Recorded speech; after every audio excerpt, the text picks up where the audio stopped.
Good afternoon. Welcome back to the B&H event space. You're tuned into Leica Stories. We have brought Jay Cassario back to follow up because I missed him. I haven't talked to him in a minute. I know he's a busy guy, but look, I like to check in, see where our people are at, where the industry is at, and for that, I gotta plug into the industry. Jay, what's going on, man? That's what I love about you, Derek. Always checking in when Always. when I I got don't need to checking in. I gotta make sure that I'm plugged in because it's hard for me to stay up with everything that's going on. I spend too much time working, so I got people like you around. That's why You I'm keep here, me man. you keep me I'm here hip for you. and into all that stuff. Well, good to see you, brother. Likewise. So look, I'm gonna throw it out there just to get started. What's has anything changed? How's the last year? I mean, I think it's almost a year. It was well, I think Yeah, last it's been summer we close, spoke bro. to you. It's been a while. Yeah, it's been a while. Been a It's minute. been a little while. So what's new with you, man? What's going on? How's everything been? The the goat pen right now it's in shambles. We had a bad windstorm. So yeah, the farm life is has been a little hectic lately. So yeah, we got a couple chickens died last week, man. Ah, no. A couple goats got loose. A couple of the sheep were out running around. I had to get the dogs out and wrangle them up. But All yeah, right, the photo talk's off. We're moving it. We got more important matters, pressing matters going on right here. we had two big trees go down, took out my whole goat. Ah, So yeah, I'm my gonna. life has been revolving around taking care of farm animals that I never really all that much wanted. So yeah, That wasn't part of the plan. it's been a fun couple of weeks, man. But yeah, photography wise, dude, yeah, wedding season's about to get kicked off. I think our first wedding is actually next week or the week after. I don't know. I usually wait till a few days before I start digging into details. Mhm. But yeah, dude, it's inquiries and bookings are up. I know it's still slow across the industry, but this is considered anywhere after January. It's like, booking season. So yeah, it's been good compared to last year. Our numbers are up, bookings are up. We've been working directly with a bunch of new venues in the area, a bunch of venues in PA, which is right next door, a few new planners. So yeah, we're really excited about this year. Awesome. No changes on the gear front. I think since we last talked, the SL3 popped up on the scene. Have you gotten your hands on it? Are you still using the same kit as the last time we spoke? I'm still using the same kit, man. As far as gear goes, I've been pretty lazy. I like what I've been using for the last few years. I did get my hands on the SL3 and, I shot it for a few months. Yeah, it's a nice step up from the SL2. I haven't invested in it yet. I'm still shooting the SL2. I got the original SL. I got the M10. But yeah, nothing new. I'm eventually going to pick up the SL3 when I feel like spending the cash on it. But yeah, it'll be a nice upgrade. But yeah, everything's still like loving it, man. It's been a good year. Awesome. Where does the M fit in? I'm curious. I always love M users because it's like that's dedication right there. You gotta. It's a slow You know down what it is? That's one of process. those cameras where it got me shooting Leica. That's the camera that made me fall in love with it. So I Really? refused I refused to sell it. I refused to get rid of the M. I do use it on wedding days. Not as much as I used to, but as far as like personal work goes, it's strictly all I use. That and I'll mix in some film. Um, as far as personal work goes, I try to leave the wedding cameras in the bag and use leave the M out. I got a nice Lumix that I'll use. Um, and then So honestly, it's a the rest. separate kit. Your personal kit is a little bit different than the wedding day kit. Yeah, definitely. It's when I'm allowed to leave out in the house without the wife throwing things around and telling me I'm leaving stuff all over the house. So yeah, the M's a little bit more discreet. She can't catch me as much and yelling at me to put it away. So yeah, it's a nice trade-off there. What does the personal work for you look like, and how do you? I mean, look, we started. You're a busy guy. You got a lot going on outside of the wedding, and then obviously wedding season. Once that starts, it's pretty much most of the year that you're tied up with that. But what does your personal work look like? How do you factor that in? Is that more of just a creative release, or is that how do you use creative personal time? Yeah, 100%. It's creative release. And just the desire to get out and shoot. You know, you kind of feed that beast a little bit on wedding day, but my personal work, I still, around the farm, there's so much here. So me and my son will go out there, we'll feed everybody in the morning before he goes to school. We still go, we'll go out there and shoot hoops. When he gets home, get ready for soccer. He's got soccer tonight. But anytime we're outside, kicking the ball around or playing basketball, the animals are all around. So I'm constantly taking pictures of them, taking, it's basically life on the farm, man. And just taking as there's so much to photograph and just trying to make it creative. And it's, pushing myself because we haven't had a wedding in, I think, almost 3 months. So anytime that happens, it's like I have to keep shooting. Or, I just feel off when I get into that. When wedding season kicks in, you go to your first wedding, it's like I don't want that to be the first time I picked up a camera in 3 months. So it's constantly, even if I'm not in the mood to, be taking pictures or being creative, I still drag it outside just to push myself and, capture life around us, capture my son at this age. It's such a fun age. He's 10. Oh yeah. Just made his first travel soccer team. So I've Oh been taking nice. pictures for those guys, and it's been fun, man. That's awesome. Is it do you have any personal projects that are like it's a start and finish project, or is it just kind of because I'm kind of on the same thing, man. I gotta keep the wheels greased, but it's more just like, oh hey, my son's doing this. This kind of looks cool, or we spend a lot of time in the window here because New York, but there's no real like set project. Like I'm taking a picture of this. Is it kind of that? Yeah, and you know what? I have those projects right now. Mhm. Um, when I'm working with Sigma on a couple projects, like one lens projects with other photographers. If I'm working on something with Leica, I try to make those a little bit more personal to try to put a more creative spin on it. And as far as like, life around the house, I mean, most of the time I got my iPhone in my hand and I'm just using that. And yeah, but there's no start or finish. It's basically it started 5 years ago and it's going to keep going until as long as I can, stomach it. Oh, it keeps flying. It's like the days, the years go by so fast, It's nuts, ain't it, and man? it's crazy, man. It's crazy. I want to move to your work. Beautiful work, as we always say when we have you on. For me, it's such there's such a documentary feel to your work. It doesn't have like that. Wedding photographers don't come for me. I'm looking directly at you all who are listening and watching right now. A lot of wedding photography to me is just it's the same playbook, and your steps outside of that for me. It's like the old documentary style, like a photographers from the mid 1900s. That it has like that gritty, contrasty, punchy feel to it, but it's still soft enough for wedding photography. So can you talk a little bit about your approach to your style? Is that something that took a long time to develop, or was that the kind of work that you looked up to? It is the type of work I looked up to, and it was the style that I set out to kind of fine tune and make my own. Um, and it's funny because these past 2 years, last year, and I guess like the year before that even, I felt like the industry kind of, and I know a lot of photographers out there will agree with me, it kind of went in a new direction where it was like we have more and more clients that are looking for like that very clean cut luxury feel, direct flash, film mixed in, 35 millimeter film.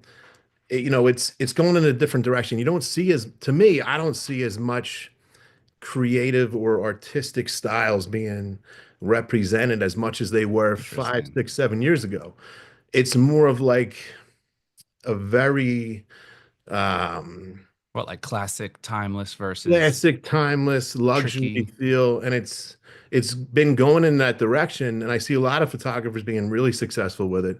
It's what clients seem to want right now. I don't know if it's, if that's what they're seeing on social media, but I've kind of, you know, I have adjusted things. I still try to be as artistic and creative as I can, but I'm also trying. I've adjusted my editing style. It's not as contrasty. I've had a lot of clients who have come to me and said like, "Hey, can you, I love your work, but can you go, lay and airy with it?" And it's like, well, no, my brand is my brand. The look to my photos is the look that you're hiring me for. And over the past couple of years, it's definitely been a little bit of a change to where it's like, all right, let me just meet him halfway, change my style a little bit. I don't want to be that photographer who's just stuck in his old ways. Basically, I've just had to adapt over the past couple of years. And in the end, I mean, I love where our work's at right now. We mix in the creative side, we mix in the photojournalistic side. Like I just had an awesome shoot in Philly. when there was these couple guys just hacky sacking, and it was like, all right, let me mix this in. And, I took maybe, 30, 40 photos, and I might have got like three or four that really looked good. But it was fun. It was a couple who really liked that photojournalistic side. And, we just ran with it. So I'm still pushing that old brand while also adapting to kind of the new changes and the new trends that are coming along. And it seems like, it's helping with the bookings. We've also added video. That's also helped a lot. So where everything's under one umbrella, one studio, we can offer both now. So yeah, there's been some adjustments, but for the most part, yeah, I do. I try to stick as close to the brand that I put that much time and energy into developing and keeping it at our core. Mm. You took it a place I was already going to take it is just the shifts and trends of the industry. And it's funny, it's like hearing you say everything you just said. It's like, okay, this is the client base driving it. And I think so many of the times we have this conversation about the industry shaping it.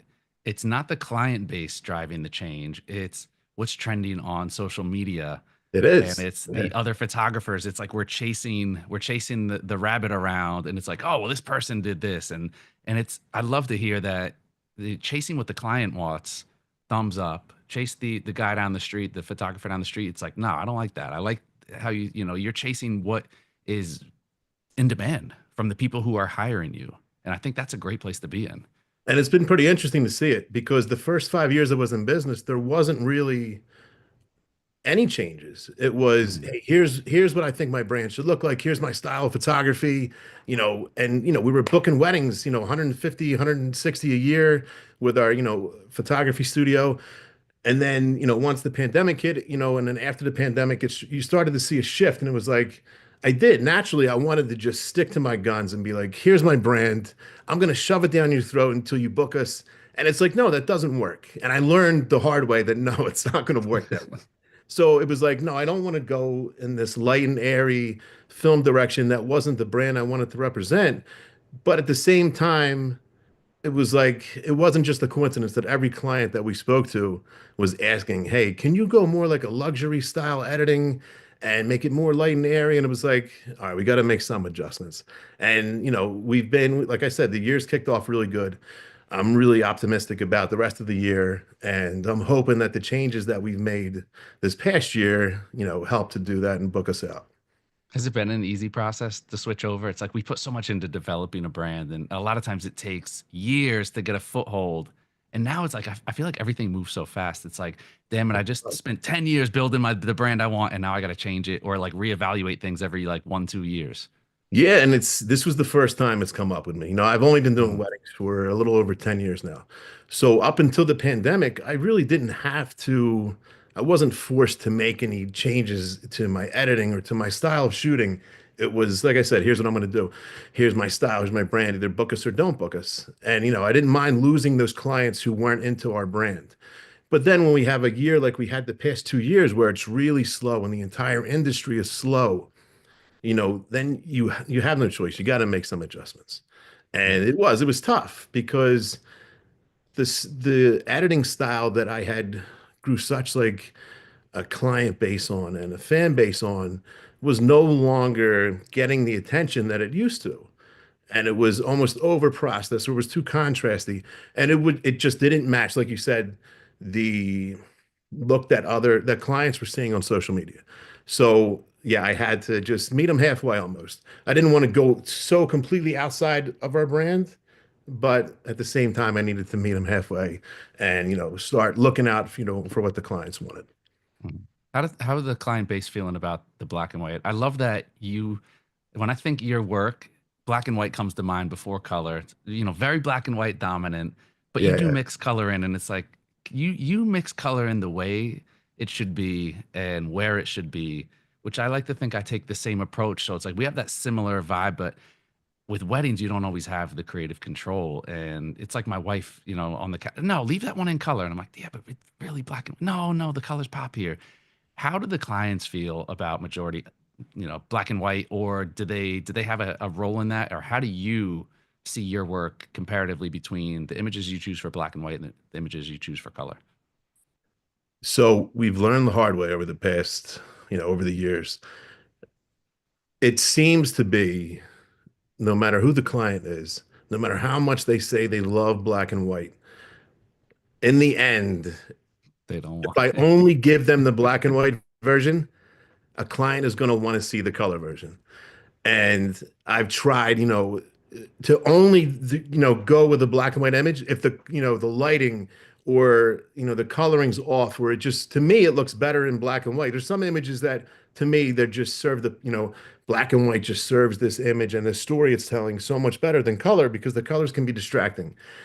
But a client almost needs to see it in color to understand that.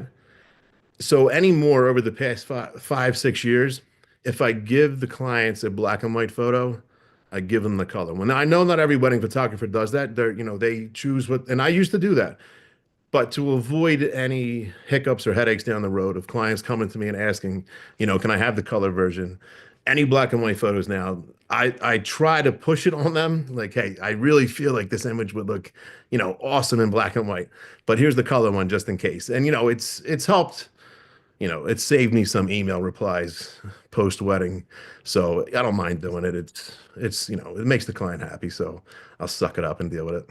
That resonates so much. It's like every time I'm out, it doesn't it doesn't matter whether it's like an event, a job, Yeah, and I man. love to shoot in black and white. Like I just it's easy to Wow, see. me too. Like Yeah. you just compose, everything looks good, and then you show them, and everyone loves black and white on the back of the camera, and then you send those images, and it's like, hey, you save the color files too, right? Yes. It's Even like engagement shoots. I can give an engagement shoot where half the images are black and white and they love them. But come wedding day, that's, interesting. can I see it in color, please? And it's like, okay, here you go. Here's what it looks like. Now you'll understand why we went with the black and white, and it's more powerful that way. And most of the time they agree, but they just need to Mhm. see it to, a little bit more peace of mind for them. Are you just like a overall black and white dominant shooter, or is it really the style that you like favors black and white more? I think the style that I like favors black and white. Um, and it's there is I spent I put so much time into crafting the color scheme that we use, and the post processing, getting that to look exactly the way I wanted it to. you know I love the color photos, but at the same time it's just black and white is always, anytime I'm looking at other people's work and I see black and white versus color, it's always black and white. That's my style. I like it. Like it. Like Phil Penman, his black and white work, he'll throw color in too, but it's like, all right, I love that look. That's what I try to replicate. But yeah, clients definitely want to see color. So Penman's not human. no, he's not. I know. He's a droid. He He's is. I go out on the same damn New York streets in the same I was gonna say crappy you rainy weather, and it doesn't come out the same. you go out shooting with him. I've never even done that before. So Oh, you got you to go credit out with him. them. There, no one, and I stand on this. No one sees light like Phil Penman. I He believe. literally he's out there, and he's just. There have been times when I'm out shooting with him, and he looks up, and he like it's like he's doing calculations in his head, and he sees light hitting the building. He's like, okay, I can't do the British accent, but okay, that light should be down, street level, about 30 minutes. All right, yeah, but we got to go. So he'll like make a mental note of like what corner it is at what time of day and Yeah. with everything. And it's like, then I'll see it like on Instagram 2 weeks later, like that bastard went back there and he knocked it out of the park. Oh man, I've seen it. I've definitely seen it. It's awesome. We kind of talked about post processing, and there was something that you just said that really it made me think. And I'm like, yes, developing even like the color. Color is branding, and the best photographers out there that you see, whether it's editorial, commercial, or wedding, their color images all have a similar style and a look. It's not just like, oh, well, we're going to work with what we have today. It's like, no, they find a way to make color cohesive across their portfolio. Can you talk a little bit about, is there something that jumps out for you in your color work or how you make it cohesive when you're not just picking weddings based on color schemes? No, it's definitely a um I relate colors to things from when I was younger. And even now in my life today. When you think of greens, or when I think of greens, I think of a specific color from different memories I have, as whether I'm a child or a teenager or in my 20s, different things like reds, even like foods that my mom used to make, or like the color of trees, the leaves in the fall. different things just resonate with me, and it's led me to, the hours upon hours of going through and, moving the HSL panels around and messing around with colors to get them just the way I wanted. And then, you throw a different camera manufacturer in, you throw Sony in or Nikon, and you throw that same preset on that you spent all these hours to, creating, and it just doesn't do the same thing. And now you got to make like a new preset based off it. And the thing was, when I first started really developing our presets that we use, I was shooting Canon, I was shooting Nikon, Leica, all at the same time because they each did something different for me. At the time, Canon had the color that I liked straight out of camera. Nikon, they had better at the time, dynamic range or ISO, whatever it was. But I just found it easier for me to kind of use all different systems based on different parts of the wedding day or for my personal work. And yeah, it was tricky to get them all to match, but I eventually was able to do it.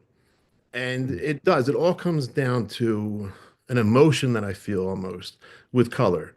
Like even looking at the colors and like your background, like different things resonate with me. The yellows, the oranges, to certain things in my life, to where I've shot digital and I've shot film, and the two look very different. And there's so many photographers with the film brand that all their colors look the same, whether whatever film stock they shot with. And I love those colors. But then you have digital and you can do so much more with it, manipulation wise. And it was kind of, I would shoot film, I would shoot digital together, and then you couldn't just, to me, I couldn't just send them these scanned files of film because it didn't match my post-processing coloring, at all. Got to be cohesive. Right. So I needed to find like a happy medium. And then while also adjusting these colors to just fit what I had in mind and what, what they represented to me or what they brought back to mind with me. Mhm. Have you utilized AI outside of, I mean, I know the whole preset thing is, it's technically you're using AI, but a lot of people now are using Aftershoot or what's the one? Imagine. And there's a lot of choline, AI choline, and now even the AI choline has taken on AI editing as well. Are you using anything like that? No, I don't believe in any of that. Um, Interesting. I think you should do it all manually. No, I do. I use AI. I was gonna say, damn, Jay. No, No no, wonder you no. got no time. You got What's chickens funny? out I here. had that. I had that, you know, um, for a while. I didn't want to use it. It was like, no, I don't want to use it. It's never going to do what I want it to do. And then finally it broke down and I gave it a try. I've tried both of them. Mhm. I currently use Aftershoot, and I Okay. use it for culling. I use it for editing. After they just released a, where you can do kind of like skin retouching with it. They got Yeah. the beta out for that. I just really liked the Aftershoot, um, the whole program. You got to train it. You got to submit so many images to it to teach it your editing style, to teach it your culling style, and it has saved me so much time. I still go through, I still check all the culling, what it's picked. What's nice about it is it gets rid of anything that has anybody's blinking in it. That right off the bat, when you're shooting 10 to 12, 15,000 images at a wedding, just having a software, even if it just took care of culling out any shots where everybody, where somebody's blinking, whether it be in a bridal party photo or a photo of the bride and groom, just cutting them out saves me time. But now you can cut out where if facial expressions don't look good. And when you go through bridal party pictures and family pictures, it makes sure it tags the pictures that you want to save where it doesn't cut out any photos, group photos that even if someone's blinking, if it didn't save this photo for you, it's still going to give it to you to let you know it's there. And I still import everything into Lightroom. So everything's still right there. If I feel like something's missing, or if I took a different shot that might be better than maybe it missed, I can easily just click on, view all photos and go right through it and check to see what it was. And I can bring it back up. So it's ultimately saved me a ton of time. The editing is pretty spot on. It gets my white balance good. It gets the cropping good. There's still some fine tuning at the end, but yeah, man, it's been a huge relief, huge time saver. So How yeah, long I'm did it take happy you to with it. trust it to the point where you're like, I can kind of let it rip? I feel like I'd be in there for the first 6 months. Like, nope, I'm checking every single image It still. was, you know what, it was probably around 6 months. I even had a couple calls with them to be like, hey, am I using it, the best way I possibly can? And they were like, no, you're not. You're not doing I'm it the still best way. spending 20 hours a week Yeah, looking so it through was like, dude, images. yeah. And it was, just being stubborn. I'm like, I'll figure this out. And then, they got on and they showed me, they were like, here, well, you can, I wasn't importing everything back into Lightroom. Just to give you an example, I was only taking what they called and saved and put it into Lightroom. And I was just leaving all the discarded ones in after shoot. Where here it was like, no, you can bring everything into Lightroom. Everything's color coded. Greens are if there's a blink, or blues or whatever it is, however you want to set it up, you can customize it. But yeah, it was like eye opening, like, all right, well, that makes more sense. It's a lot easier. I can now, save even more time. It's not, so yeah, it's been a nice help, especially towards the end of, last wedding season when I'm trying to get caught up and just prepare for 2025. So yeah, Yeah, man, loving does it. it open up the, anything in while you're shooting now, knowing that, hey, I don't have such a daunting task post-processing, or knowing that it's going to filter out, does it allow you, are you taking more creative risks? Are you shooting more? How have you found on wedding day, how has it changed based on To that? be honest with you, I wouldn't say it's changed Okay. anything because I was already shooting a lot. The amount that I was culling through, it would take me 3, 4 hours to cull through 12 to 13, 14,000 images on an all day wedding. Um, so I wouldn't say that I'm necessarily shooting more. I was already shooting a good amount. And this just now knowing on the wedding day, hey, people blinking, it's already going to be taken care of. It's going to pick the best shot where everybody's looking at the camera, especially with group photos. It's a big saver because a lot of times, because if there's, big bridal parties or big family shots, I'm rattling off like 10, 12 shots in case somebody's blinking. So I'll still do the same thing, but at least now I know like after shoot will pick the best one. I don't have to pick through or go through 12 of the same photo. And, like I said, like you said, it's 6 months. Yeah, I was double checking, triple checking everything, making sure that and then while you're doing that, I'm teaching it, this is what I prefer you choose over what you did choose. And then the AI kind of educates itself. So yeah, it's, right now I have it pretty fine tuned to where I'm pretty happy with it. That's great. I mean, it's an ultimate time saver. Even if you don't use that time for anything else, just getting that time back is No, it's huge, is man. immeasurable. Especially when you got a 10-year-old and right now we're traveling all over the place for soccer. I mean, God forbid I miss a practice. He thinks I'm disowning him. So it's like, all right, man, I just set, I ingest everything, you know, and then let it do its job. And then I come back the next morning and it's, everything that it does call is edited. I can even have it edit everything if I wanted to, all 15,000 photos. And, it does a pretty decent job that I'm really happy with. Yeah, we don't want to be that father that we've been traumatized from the 80s and 90s movies where it's like we miss one practice and the kids standing on the sidelines crying because, because we're Oh not man, there. it's so We didn't true. see It's his so first true. goal.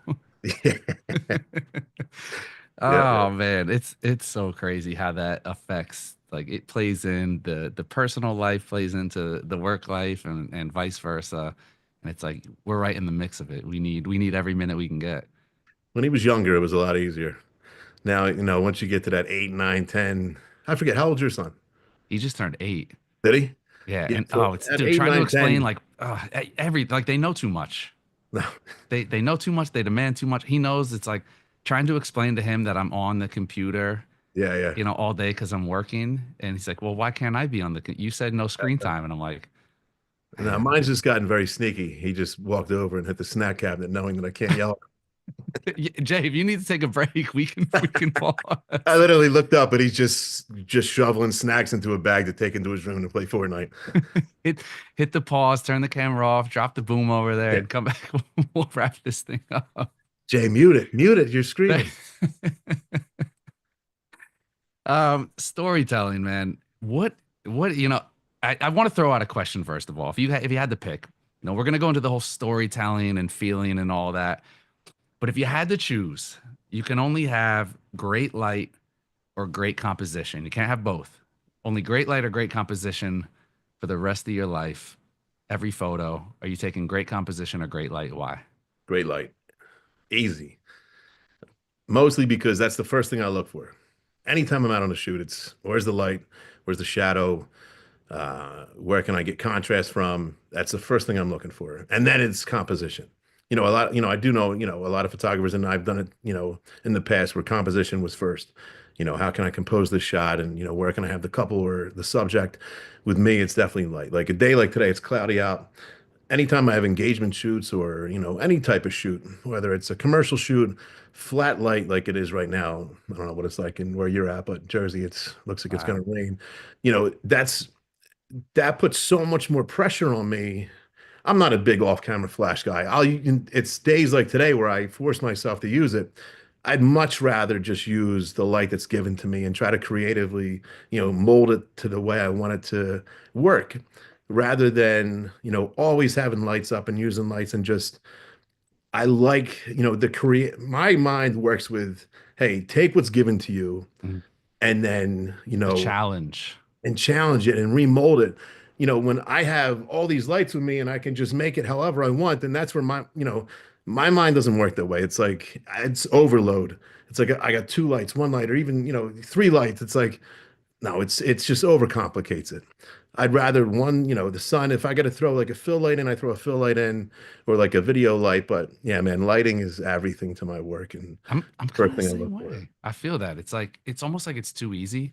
It's the same thing as studio. It's like it's too easy, it's boring. There's not enough of a challenge when I can create everything exactly the way I want. I don't know. There's just something to and we'll see when we look at your images. It's finding that light, playing with it, letting it be dynamic. It's like my brain shuts off. If I have a three light setup and I'm like, all right, this is easy. I know I can knock it out. My brain kind of shuts off creatively a little bit. And that's where going back to like the brand and the style that photographers create, like that's all part of it because some of my best friends in the wedding industry, that's all they use is off-camera flash for Mm. everything. And that's their brand, that's their style, and they make it work. Where with me, it's just I've always been, more drawn to, hey, let's use the light, the available light, as creatively as we can. Try to, manipulate it where, like I said, my brain just doesn't work that way. When I can control every aspect of the light, it's too much for me. It's like, well, I could go this route, I could go this way. Like if I have to think too much, then I'm done. I just cripple. I bend down. I start sucking my thumb. It's like I would much rather have direct sunlight. Hey, I can backlight. I can use direct light. I can throw it a couple wherever I want, but try to mold it to the way I want to use it. Where, yeah, off-camera flash, I save it for, until I absolutely have to use it. It's funny. It's like we all go through a progression. We all start as natural light photographers, either Yes. because we don't have the gear or we don't know how Yep. to use it. So we're just like, oh, I'm just a natural light photographer. I did the Then you learn same how to thing. use flash and you use it for every damn shot, Yes. Yeah. whether it's needed or not. Yep. And then you kind of pick your lane and you just, some people, I'm lazy. I think that's what it is for me. I'm lazy, but I also like the challenge Understandable. of, you know, I like to work with the light I have there. I'm really, I guess, the purist in that sense where it's like, if I have window light, I want window light. And if part of the person's face is blown out to hell, then I want that. I don't mind that. And I've come to accept that. I think we went through this whole phase of everything. We have to have such dynamic range that you can't have the blackest blacks, you can't have the whitest whites. Everything has to be somewhere in the middle. And Yep. Yep. and I'm like, no, it's like I think we hit a good stride in our careers where you stop paying attention to what you learned or what you see out there, what you think is wrong or right, and you just kind of go with feeling. Is that where you're at in your career? Are you just going with the feel? Dude, I took that same path, like same exact path. Even the first 2 years I did weddings, I really had no idea how to use off-camera flash. I would use, I would throw, if I had to use it, I would basically just go through like guesswork and use an on-camera flash as best as I could and, remotely trigger it. But I had no idea what I was doing. And I skated through my first 2 years of wedding photography and I got away with it. So it was in my head, it was like, I'm a naturally photographer, I'm good. I don't need to use off-camera flash. And then, like you said, you learn it and it's like, oh, this is nice. Can do all this, and then you become like obsessed with it. At least I did. It was like, Yeah. all right, every shoot I go on, I'm bringing three, four lights. I'm gonna control this scene. I'm gonna set this up like a movie scene, and then you realize, all right, well, the couple's just looking at you like, what are all these lights doing? Like we thought you were going to be like a more natural photographer, and it was like, all right, this is too much. Nobody's going to be themselves or show their real personality when they have all these lights pointing on them. It's, then that's where you start, like you said, you hit your stride, you figure out what you like, and you kind of get a mix of both. Hey, no matter what, I feel like every wedding photographer needs to know how to use off-camera flash. You Totally. have to know how to work in those situations where there is no light. And that'll definitely set you apart, but it doesn't mean you have to always use it. If it doesn't, like with me, my brand was to use all natural light. And if I did use off-camera flash, my goal was to make it look like I didn't. Mm, I never wanted that look where it was like a spotlight or like a UFO landing on a couple in the middle of the mountains, where they're just lit up and everything is dark, and it's like, well, where's that light coming from? Like those type of shots, it was like, well, that's not my brand. So I'm gonna keep that out. So if I do use off-camera flash, it was like, all right, I need to make it look as natural as possible. I need to make it look like the sun's really out, it's really shining. That's where like a lot of the Magmod products would come in, CTOs and gels, and then you start to have fun with it. It's like, all right, if I can use off-camera flash and make it look to everyone else like it's natural light, then I did my job. It fits my brand. And then totally. if I could just use natural light and not even have to bust these lights out of my camera bag, then even better. Yeah. Look, for me, it was just staying in the zone, and I think there was a time too where, like, a period of, if I focus, like, where do I focus my creativity? If I'm sitting here lining up shots for a light, one light setup or a two light setup, then it's like, well, what if I see something that, it's like, okay, well, now I'm taking my transmitter and receiver off and to get a natural light, or turning this off, and then it's like my brain keeps going back and forth because I see a Yes. shot that doesn't require flash, and then I see a shot that I need flash because the light is horrible, and then it's like, for me, I it was know just it. too much jostling back and forth. That's my our brains work very similarly, man. Yeah. It was the same thing for me. And you know what? It's funny. I noticed it the most like early on with when I would do groom prep or bride prep. Because I would see a lot of photographers who would really like set scenes up, and I would be blown away by, they would have backlighting, they'd have a light over here, and it was like, God, these look incredible. When the hairstylist would be spraying like hairspray, and they have it backlit. Like that. But the thing was that I noticed early on was that anytime I would set a light up, anybody in the room would be, their personalities would change. It's like, Mm, all right, no, it just got real. Photographers here, lights are pointed at me. Where if I was more incognito and just had like an M camera on me, that tiny, small camera, it's not obtrusive. Nobody even notices it's there. I could be just talking to them and talking about whatever. But it's like they don't even realize I have the camera on me. And if I'm not holding it up to my eye and I'm just holding it at my chest or my waist, like to me, it was really eye-opening to see how much more natural people were willing to act when they didn't have lights pointed at them or constantly, popping off in their face. So it was like, all right, I'm not going to use lights anymore for prep.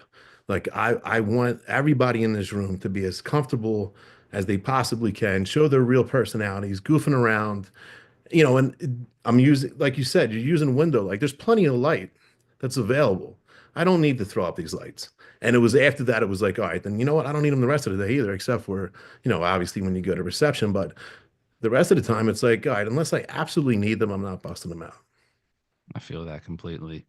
I'm gonna go to some images here, and anything you have to say on any of these, feel free. We'll just do a quick little scroll through. If there's anything that jumps out, if any, this is what I love. This is the time where you get to find out. It's like it could look just like a regular wedding day image, but there's a funny story or something that you remember about it. This was in a hallway in a hotel room in Philly. And I love using contrast of, the white wedding gown anytime it's like up against a black background. And then it's always tricky to kind of do the same thing with the groom. So where there was a black wall and then there was a white wall, just kind of splitting them up to kind of show that separation. And this was just using the available light that was in the hallway. No off-camera flash. The lighting was decent enough that I could pull this off. But yeah, I always, I love being able to show those layers where the groom is out of focus up front, and you're focused on the bride, and she's, definitely set out from the black background. Yeah, I love this, and I love like the grit of it. Do we stress about things that we shouldn't stress about because we're photographers and clients will never stress? Like I hear people talk like grain, grit.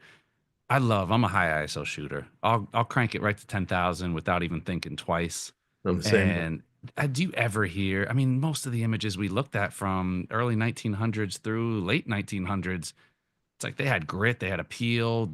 We didn't cameras, they weren't shooting film photography with in-body image stabilization and the sensors that we have now. Right, We right. appreciated the grit of it. Have you ever heard from a client, "Oh, this is too gritty. This is too raw." No, but like I was talking about with the recent trend of like that more clean cut luxury type of feel. Mhm. Um, the more photographers that shoot with film, I think is making that become even more upfront and more popular and in demand. I feel like that's almost making it possible again because I'd say 5, 6 years ago, I did hear that from clients, not all of them, Mhm. but if, I did like the look if I added grain in my post-production, just a little bit to give it that gritty look. A lot of clients really loved it. And then as time, over the past few years, I definitely heard from more clients more ahead of time in, the initial meetings where we go through photos and what they like, what they don't like. It would come up to where, this is a little bit too grainy for me. If we can make it a little bit more bright, less contrasty. It was like you started to hear more and more of that as time went on. So I did. I cut out adding the grain, the grittiness to it. Anytime I blog on the website or if I show anything on social media, um, not anytime, but most of the time I do. I still add a little bit of grit, a little bit of grain to it. To me, it gives it more the look that the original brand and the original look that I had in mind. It just, lets me still kind of run with that. Well, when I give my clients their final gallery, it's more clean cut. There's no grain. I actually don't even add any sharpening to it. Mhm. It's more geared towards their print products whenever they order those. So yeah, as far as style wise, I love the look of grain and that grittiness. Same. I'm the same way. I love this. I love the contrast. So this is a shot. Actually, no. Did you ever meet or hear a shot kit? Mm-mm.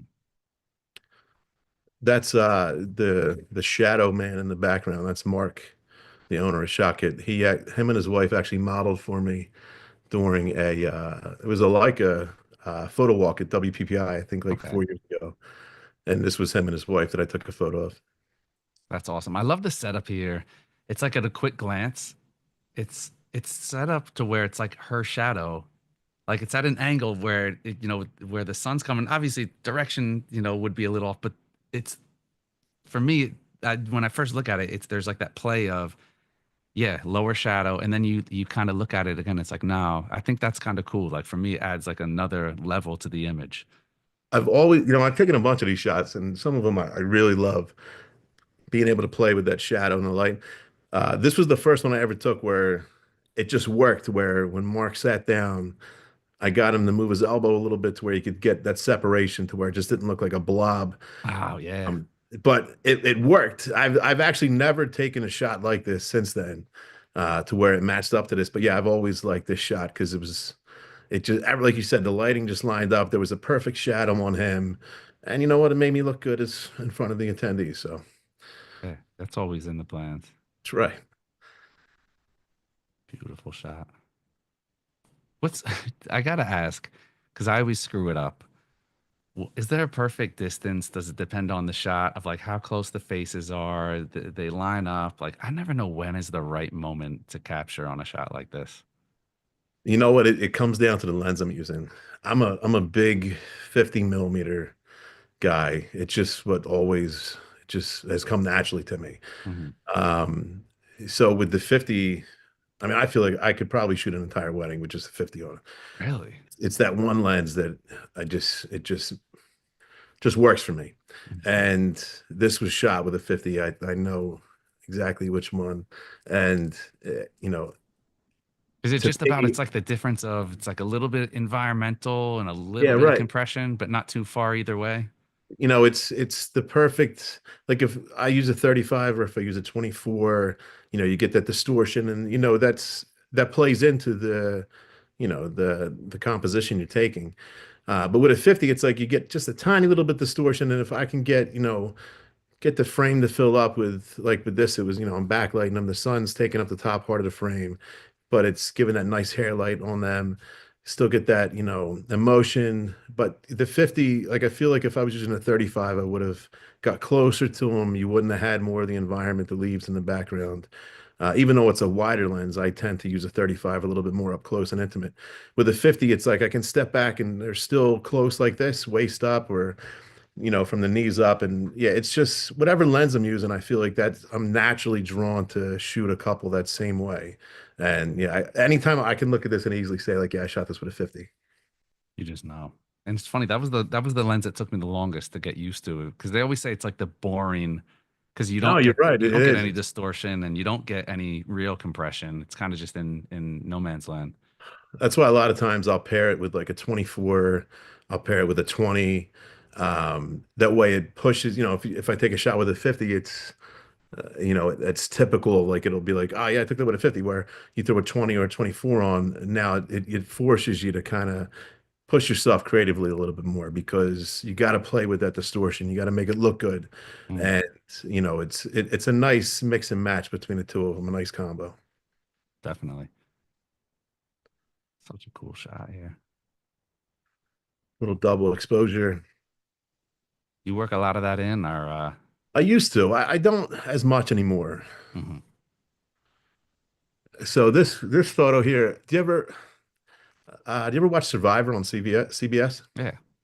So I grew up watching that show, man, and my parents watched it. It was like family Wednesday night TV or Thursday night, wherever it was. I think I watched like almost, the majority of the seasons with my parents, not my wife and me watch it. So this here, the groom here was the winner of, I forget which season it was. But he won Survivor, and I remember watching the seasons, and she was on Big Brother. Okay. And I had never watched Big Brother before. I still haven't watched it.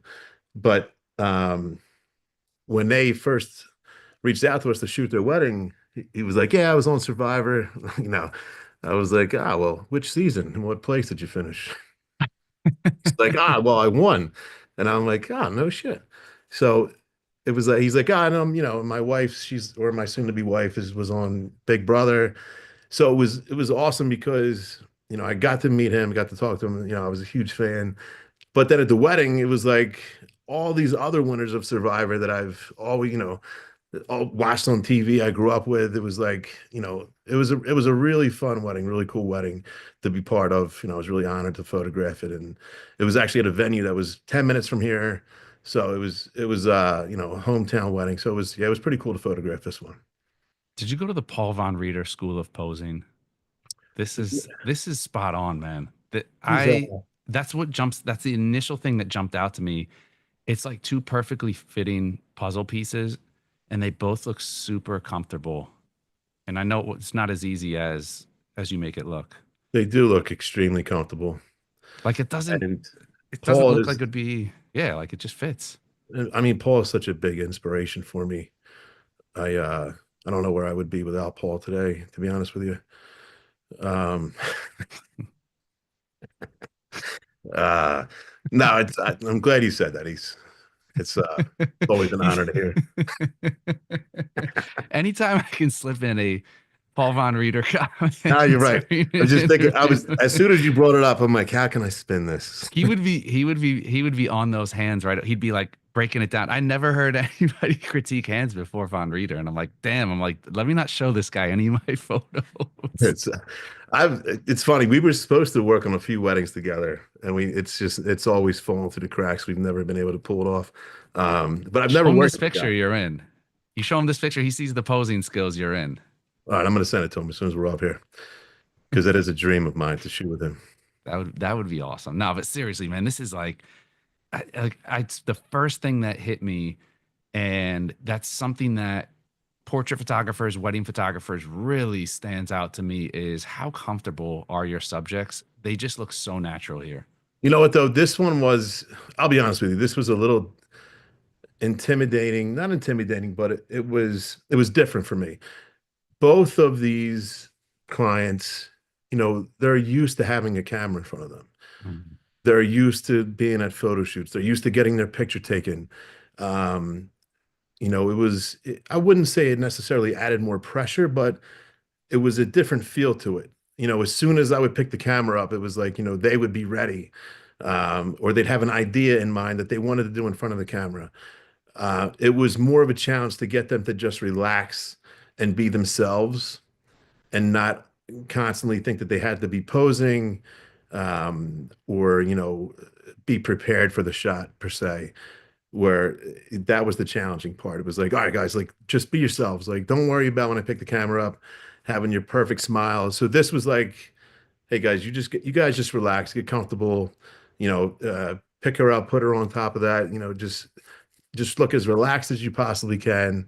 I have some more natural shots where they were looking at each other, but this was the style that they wanted. I wanted them to look at the camera, and yeah, it was a fun wedding, man. It's like another awesome shot. Are you in the water here or Waist deep, close, baby. waist deep with with one camera, two cameras? You Two crapping Leica your cameras pants? in Two in Leica each hand, cameras? as Uh, close to the water as possible. just down. Just Wait, down. and look, and it's like you don't know when that rogue higher No, so the swell is funny going to thing is come this up. this looks like I'm using like an underwater housing or something, but that was just the one of the waves or the little waves that was coming up in front of me, that gave it that look that you're almost looking under the water. But it was like every time a wave would come up, I'd have both cameras out with each hand and then just lifting them up with the waves and making sure they didn't get completely engulfed and soaked with water, salt water.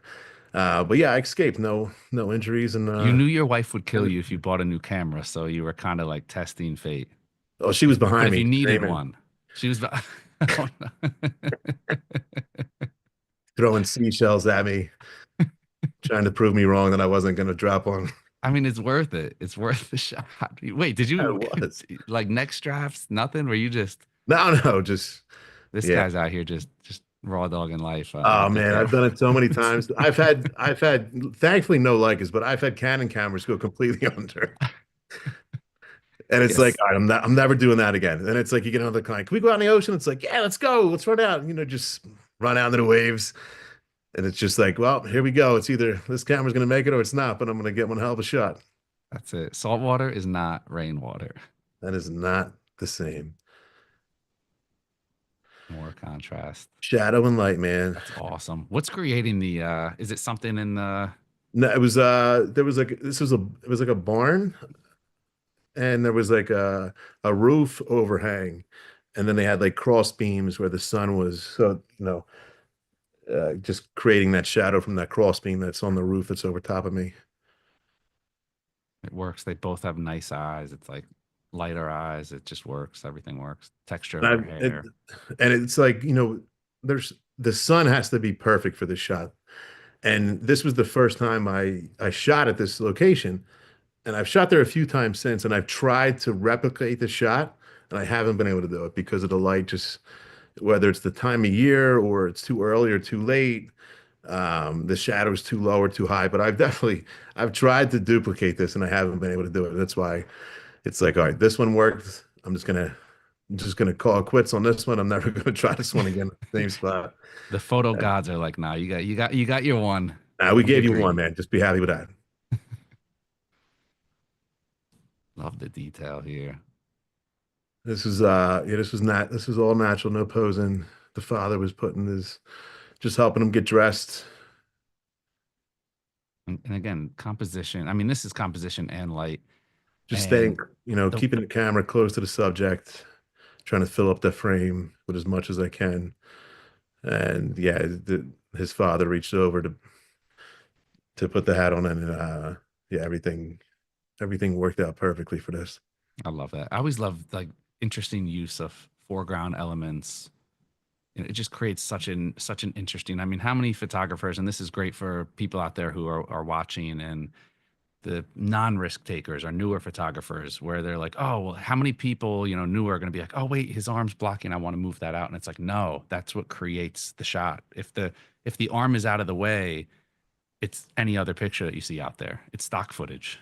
No, and it's, it's the fact that it's his father's arms. Hmm. He'll know that looking at this photo. His father will know that. And, this wasn't a planned shot. I didn't know his father was going to do this, but I'm prepared. I'm ready. I have the camera up, knowing that there's going to be a moment at some point in this 5, 6 minute, timetable here.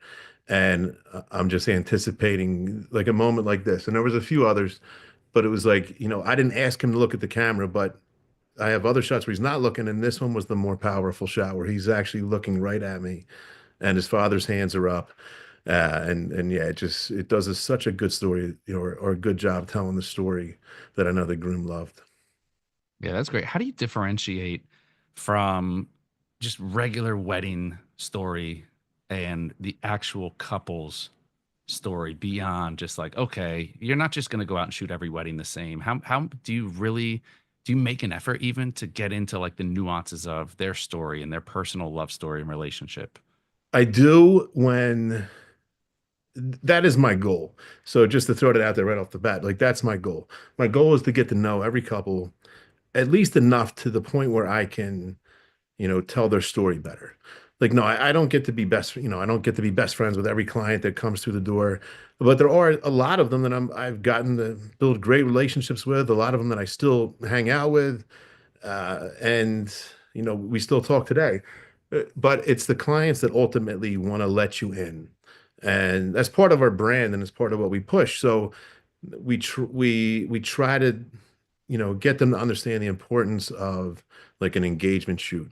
And if they don't want an engagement shoot, or say they had, they're just not interested in it, or they have had a friend take the photos before they booked us, then I still push like, hey, why don't we just meet up, have a few drinks, or we can go out and get dinner.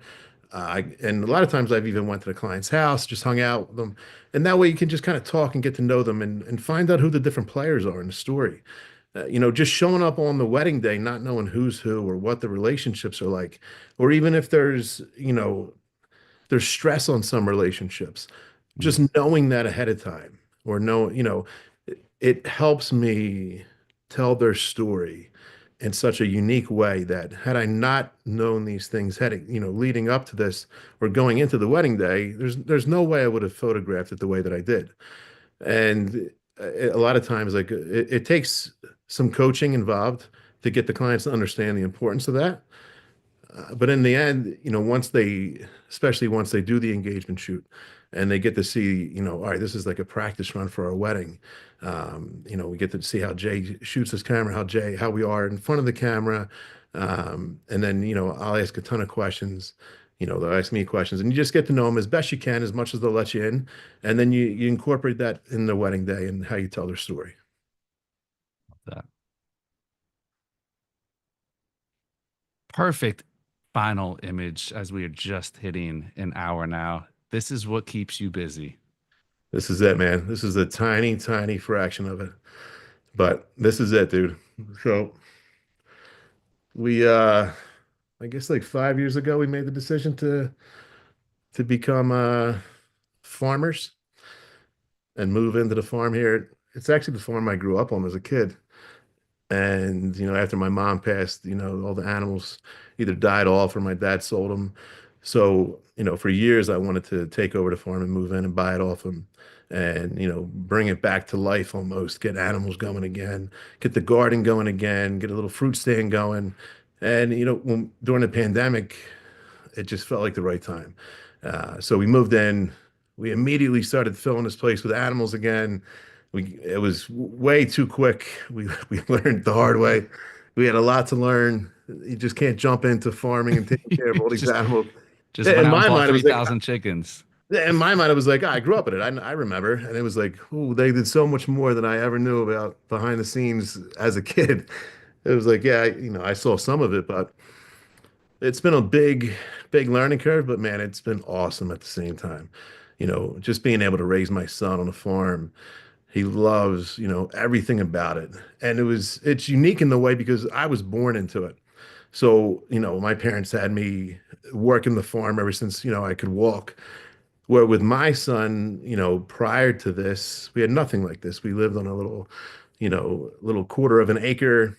And then we We had two cats, and then all of a sudden we move into this farm, and it was like, hey, let's get some sheep, let's get some goats, maybe like 30, 40 chickens, some turkeys. And it was awesome, man. As we learned, me and my wife Sandy, we taught him, and he knows so much about these animals now. And he has chores to do, and he enjoys it. He helps us take care of everybody. Like I said, every morning before school, we get up, we go out and take care of everybody, give them water, give them food. And yeah, he might grow out of that and start to hate it eventually when it gets a little bit older. But for right now, man, I'm loving it. It's been a really good ride, a good adventure. And like I said, I got to redo a lot of stuff right now outside. It looks it looks like a tornado whipped through here, but it's Oh man. all part of it, dude. It's been fun. I love it. Nah, I love that. And it is. Look, as a one father to another, there's no better way to instill a sense of responsibility and hard work in your son. Because like you said, you learn the hard way. It's a lot of work.